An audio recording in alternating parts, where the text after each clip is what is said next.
Hello दोस्तों, इस नए साल 2021 में आप सबका न्यूज़ शकील चैनल में बहुत बहुत स्वागत है। हम नए साल में एक बिल्कुल ताज़ा और नई चीज़ लेके आपके सामने आ रहे हैं। आपको पता है 275 साल पुरानी एक बिल्डिंग का जिक्र हम करेंगे जो काफ़ी मशहूर है, और वह बिल्डिंग हमारे बेतिया शहर में मौजूद है। यह बिल्डिंग बिहार की गौरवशाली इतिहास की गवाह है, जो आज भी उसी तरह पूरी आबोताब से हमारे सामने है।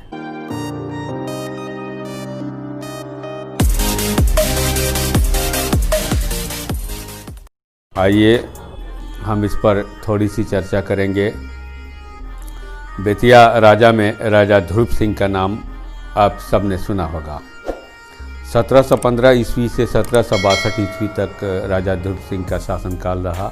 इन्हीं के शासनकाल में इस बिल्डिंग की बुनियाद पड़ती है, और आज इस बिल्डिंग की उम्र 275 साल पूरी हो गई है। और दोस्तों, इस बिल्डिंग का नाम है बेतिया का चर्च, कैथोलिक चर्च बेतिया का।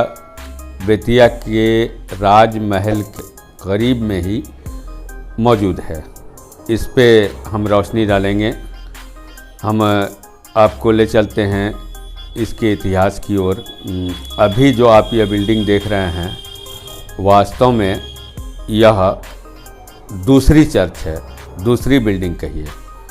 इसके बगल में जो आप ये खाली ज़मीन देख रहे हैं जहाँ गाड़ियाँ पार्क की गई हैं, असल चर्च उसी ज़मीन पे 1745 ईस्वी में बुनियाद रखी गई और बनाई गई। लेकिन सन 1934 में जो सबसे बड़ा भूकंप आता है, उसमें बेतिया की करीब करीब सभी पुरानी बड़ी इमारतें पूरी तरह से ज़मीन बोस हो गई, डिमोलिश हो गई। इतना भयंकर भूकंप था, उसमें यह चर्च भी टूट गया। 1934 के बाद 21 नवंबर 1949 को यह बड़ी बिल्डिंग बनकर आपके सामने तैयार हो गई, जो आज भी वैसे ही मौजूद है।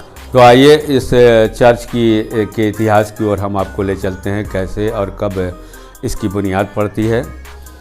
राजा ध्रुव सिंह का जिक्र मैंने पहले किया है। ध्रुव सिंह के वक्त में ही फादर जोसेफ मैरी तिब्बत होते हुए बेतिया आते हैं।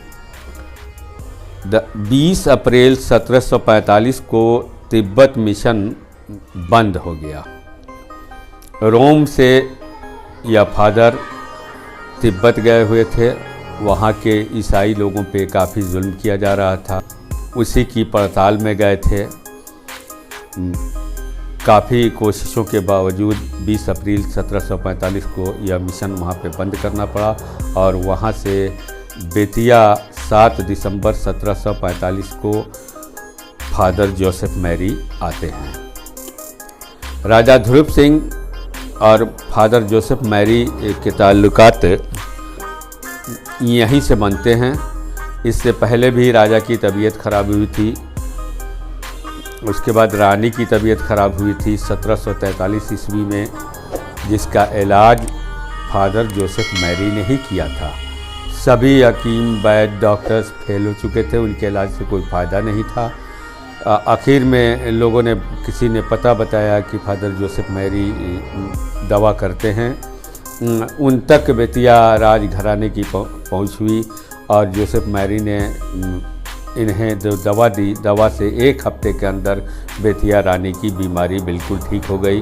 राजा का एतमाद, भरोसा काफ़ी हो गया फादर जोसेफ मैरी पर, और फादर जोसेफ मैरी से बेतिया राज का रिश्ता काफ़ी गहरा बन जाता है। बेतिया राजा ने फादर जोसेफ मैरी को यह ज़मीन दी थी यहाँ रहने के लिए। यह जो खाली ज़मीन आपने देखी है, जिस पे गाड़ियाँ पार्क हुई हैं, उसी ज़मीन पर फादर जोसेफ मैरी एक पुराने से मकान में, जिसमें 3 कमरे थे, फादर जोसेफ मैरी को बेतिया राजा ने एक पुरानी सी मकान दी थी। उसी में फादर जोसेफ मैरी रहा करते थे। जहां वह लोगों को मुफ्त दवाएं दिया करते थे और लोगों को धर्म शिक्षा भी दिया करते थे। 3 ही कमरों में वह यहाँ पे रहना शुरू किए और धीरे धीरे बेतिया राज में इनकी काफ़ी बहुत अच्छी पहुँच हो गई थी, इसीलिए बेतिया राजा ने इनको यहाँ पे रहने के लिए काफ़ी जगह दी और इसी फादर जोसेफ मैरी ने इस चर्च की बुनियाद यहाँ पे रखी। आज यह चर्च की बिल्डिंग जो आप देख रहे हैं, इतनी बड़ी बिल्डिंग फादर जोसेफ मैरी की ही देन है कि यह चर्च अब तक अपनी पूरी आबोताब शान व शौकत के साथ आपके सामने है। यह जो चर्च आप देख रहे हैं, इसकी उम्र आज 275 साल पूरी हो गई है। इसी पिछले साल दिसंबर में 275वां साल मनाया जा चुका है। दोस्तों, इस चर्च की इतिहास हमने बहुत शॉर्टकट में आपके सामने यहाँ पे रख दी है। इसके सिलसिले में बहुत सी बातें आप हमारे ब्लॉग पे जा कर के देखेंगे और पूरी इतिहास वहाँ पर आपको मिल जाएंगे। इस चर्च के बारे में हमने वहाँ पे पूरी तरह से लिखने की कोशिश की है, जो कुछ हकीकत हमको मिल सका। मैं अपने दोस्त प्रकाश अगस्तिन का ख़ास तौर से शुक्रगुजार हूँ कि उन्होंने चर्च के बारे में इतिहास जो मैंने जमा करने की कोशिश की उसमें इन्होंने काफ़ी मदद की, इसलिए मैं इनका शुक्रिया अदा करता हूँ। हम चाहेंगे कि आप इस इतिहास को ब्लॉग पर जाकर पूरी डिटेल्स देखें और लाइक, सब्सक्राइब एंड शेयर करें। इसी के साथ आप सबसे हम विदा लेते हैं। ये हमारा जो बेतिया शहर है, यहाँ लगभग 275 वर्ष पूरे हो गए ईसाई समुदाय को बसे हुए।